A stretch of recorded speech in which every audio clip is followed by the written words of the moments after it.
Anthony Bourdain. Tony is directed by Matt Johnson and written by Matt Johnson, Matthew Miller, Todd Bartels, and Lou Howe. The film stars Dominic Sessa, Emilia Jones, Dagmara, Domińczyk, Richard Sommer, Stavros, Halkias, Leo Woodall, and Antonio Banderas. According to IMDb's plot synopsis, a 19-year-old Anthony Bourdain travels to Provincetown and stumbles into the chaotic world of a restaurant kitchen, setting off a summer that will shape the course of his life. Anthony Bourdain was an influential figure in the world of food culture. From his books and shows, Bourdain became recognizable among food enthusiasts. Anybody that you know who is in love with food or was always interested in even just watching or reading stuff about food has probably had heard at some point of Anthony Bourdain and just his influence of food culture in terms of him either discussing and talking about foods or traveling around the world and trying different foods from other countries. Unfortunately, he took his own life in 2018 at just 61 years old. With this, he leaves behind a life that was defined by his love of food and culture that will be remembered. For a lot of fans, people were devastated to hear about this because, again, he was beloved by so many people with his shows and books to where people were just surprised by this. And again, just at 61 years old. Though I'm not a fan or a follower of Bourdain, I was interested by the announcement of a film that saw where the love and passion started for the famous chef. I was somebody who never grew up on Bourdain's stuff, never read any of his books. I had always known about the shows that he did, but I was never somebody who was always looking to watch what he was doing. But I had known that he was a very influential person in the world of food culture. And so when I heard that there was going to be a movie made about him, I was kind of thinking, all right, it's just going to be this standard stereotypical biopic syndrome that we always are plagued with. But this time they decided, no, we want a specific moment in his life and to showcase where that all started. His journey on how he became who he was at a young age to being the recognizable face that we all know him for. Upon watching, I was fascinated and surprised on how excellent this film was. And I was completely just taking in on everything that Matt Johnson had given me, and I was just hooked all throughout the entire film. It helped show me on what made Bourdain interesting, but also showcasing what it means to be an outsider who feels desperate, finding purpose in their life. This is how you can really showcase what it means to be somebody who is just kind of discovering themselves at a young age, trying to just kind of fit in with the rest of the world when you feel like the world just doesn't really understand you. And Matt Johnson delivered on a film that showcased who Anthony Bourdain was as a person, but I think it was just another way of showcasing a movie about a young man who just really felt lost and didn't know what to do and felt like he had no purpose, and that purpose then came calling, and it gave him a second chance at finding his actual true nature for what he wanted to do for the next 30 years or so, because this takes place in 1975. So it really does showcase to you like what made this specific event important to Bourdain and what carried him on to becoming what he would be, with no negatives. And yes, there were no negatives with this movie because I was so in awe of this film. Here are now the positives. Performances are strong. The cast, particularly Sessa, Jones, Woodall, and Banderas, brings emotion and depth that feels real, allowing the audience to be pulled by everyone involved. First off, Dominic Sessa, him playing Anthony Bourdain, sure, he may not be 100% like him in terms of his look appeal, but he sells you on who Bourdain really was as somebody who just didn't know what to do with his life. He thought he was going one way, and then when that didn't work out, he pivots to another way and then another way. For you to go along this journey with Bourdain from who he started to where he would end, Dominic Sessa pulls you in. And I think that's just because he really has that sort of charm and like ability to him when it comes to playing characters that, yeah, they're not perfect. They're not flawless. They are very much human at the end of the day. And I think he really does showcase you what it means for somebody like him to find his purpose. And I think he really just wanted to just showcase that Bourdain was not perfect. He was very flawed at the end of the day.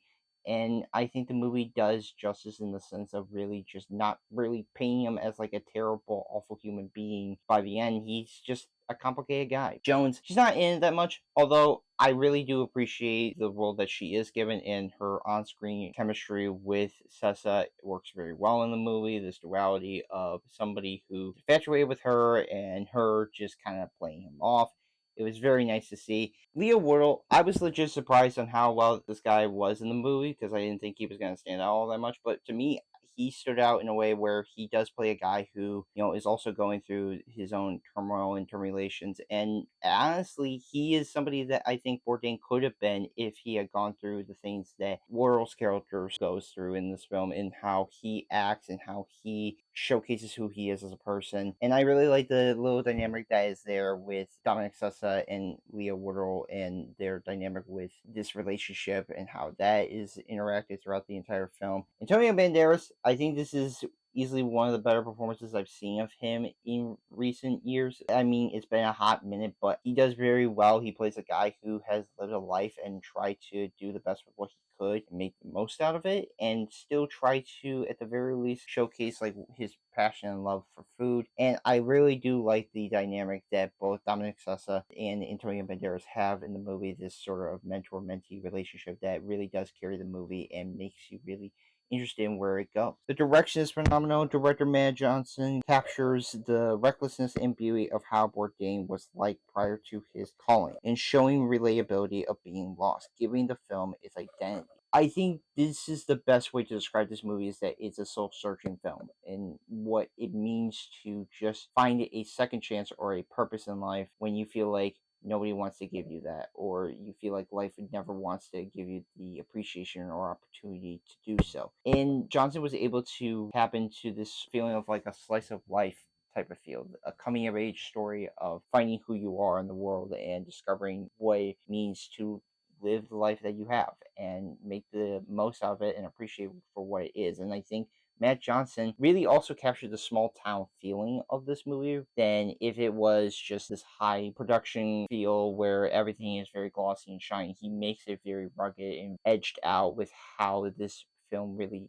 kind of comes off. The writing is solid. Writers Johnson, Miller, Bartels, and House crafts a script that feels both personal and effective of showing audiences Bourdain's outlook at one point to having discussions about discovering who one is and what life can be. Feeling deeper than what it could have been. This could have been a very shallow movie. This could have just hit the stereotypical things that you would have come to expect for a movie like this, but no, all the writers involved in this came together to really make this feel personal. And I appreciate when writers really want to dig deeper into a person or a subject that is more to it than just what you've seen through different outlooks and medias of a person or person's life. There's more to it. And I think by honing in on this one event in Bourdain's life, I think that's what works. And it makes the writing feel real. It feels, like I said, personal in how it approaches the subject of feeling lost and finding your identity in the world. And it works out very well. The story is remarkable. Following a 19-year-old Anthony Bourdain go from being a selfish person to discovering his passion for food and life in a small town was investing, painting us a more human portrayal